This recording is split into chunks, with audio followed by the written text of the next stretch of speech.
Assalamualaikum warahmatullahi wabarakatuh. Sebelumnya, terima kasih kepada Ibu Rika Nurhidayah yang telah memberikan kesempatan dalam memperbaiki nilai UTS. Perkenalkan, nama saya Muhammad Baihaqi Raihandi dari kelas 4B Manajemen. Di sini saya akan membahas rangkuman materi dari pertemuan ke-1 hingga pertemuan ke-7. Materi pembahasan pertama yaitu membahas perspektif entrepreneurship dan technopreneurship. Rangkuman yang dapat kita ambil dari materi pertama yaitu entrepreneurship, yang berarti berusaha atau pengusahaan. Seorang yang melakukan usaha biasa disebut wirausaha. Salah satu tujuannya adalah menciptakan lapangan pekerjaan baru.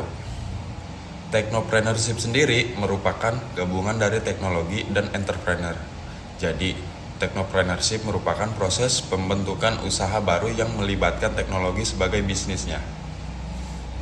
Salah satu tujuannya adalah menciptakan lapangan pekerjaan baru. Fungsi technopreneurship memanfaatkan teknologi sebagai bisnis dan menghasilkan produk yang kreatif dan inovatif. Namun, technopreneurship sendiri memiliki beberapa kerugian dalam kehidupan seperti yang pertama, memudahkan untuk berbuat kejahatan. Kedua, jika terjadi kesalahan bisa membuat operasi bisnis berhenti secara instan. Ketiga, kehancuran dunia. Pembahasan kedua membahas tentang konsep dasar sejarah teknologi. Sejarah teknologi adalah sejarah yang berkaitan dengan alat dan teknologi atau teknik hasil penemuan manusia yang pada akhirnya dapat digunakan untuk memudahkan aktivitas manusia itu sendiri. Sejarah teknologi dimulai dari munculnya spesies manusia di muka bumi. Jejak-jejak peralatan dan teknologi yang dimiliki manusia sejak awal peradabannya ditemukan, kemudian direkonstruksi secara historis dan kemudian dianalisis dengan perkembangan peradaban manusia. Berapa keunggulan dan kelemahan teknologi modern dibandingkan teknologi konvensional?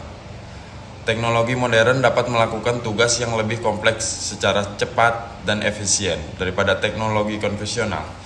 Contoh teknologi modern adalah komputer, smartphone, dan robot. Sementara itu, teknologi konvensional adalah teknologi masih membutuhkan peran manusia dalam pengoperasian, perbaikan, dan pemeliharaan. Contohnya, teknologi konvensional adalah mesin uap, telepon kabel, dan radio. Sejarah komputer dalam perkembangan dibagi menjadi 5 generasi, yaitu dimulai sejak tahun 1940-an.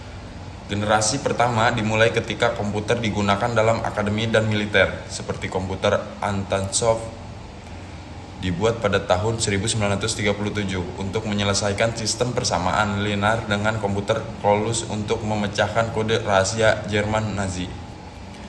Generasi kedua dimulai ketika transistor mengaktifkan tabung vakum Univat dan diperkenalkan ke publik tahun 1951 untuk menggunakan kompresial.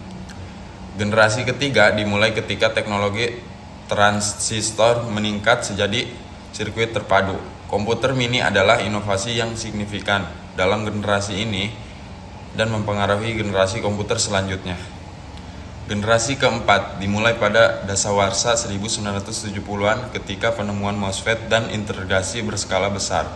Selanjutnya membawa pengembangan milik prosesor di awal 1970-an.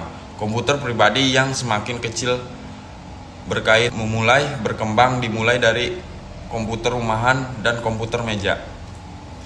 Generasi kelima digadang-gadang sebagai tahapan perkembangan teknologi paling canggih saat ini dan diciptakan pertama kali pada tahun 1980-an.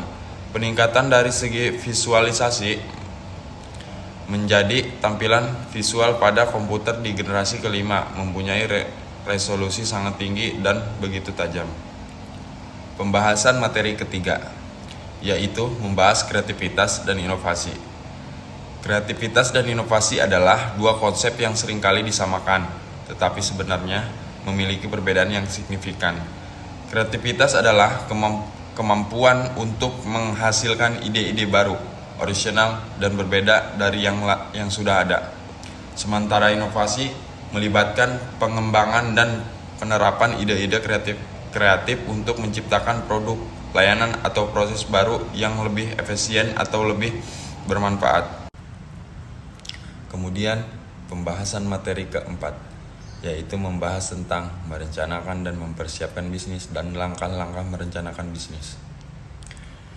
Yang pertama, tujuan identifikasi tujuan bisnis yang ingin dicapai. Kedua, analisis pasar untuk mengetahui kebutuhan pelanggan dan persaingan bisnis. Yang ketiga, membuat rencana bisnis. Rencana bisnis harus mencakup tujuan strategis dan target bisnis. Dan yang keempat, membuat anggaran. Membuat anggaran yang jelas dan spektif. Anggaran harus meliputi biaya produksi, biaya pemasaran, dan biaya operasional. Langkah-langkah mempersiapkan bisnis. Yang pertama, membuat struktur organisasi. Struktur organisasi harus mencakup posisi, tanggung jawab, dan wewenang. Kedua, membuat sistem informasi. Sistem informasi harus meliputi sistem akuntansi, sistem persediaan, dan sistem komunikasi. Ketiga, membuat sistem manajemen. Sistem manajemen harus meliputi sistem produksi, sistem pemasaran, dan sistem operasional. Dan yang terakhir yaitu membuat sistem keamanan. Kesimpulan dari materi keempat, yaitu merencanakan dan mempersiapkan bisnis, adalah langkah awal yang sangat penting untuk sukses dalam bisnis.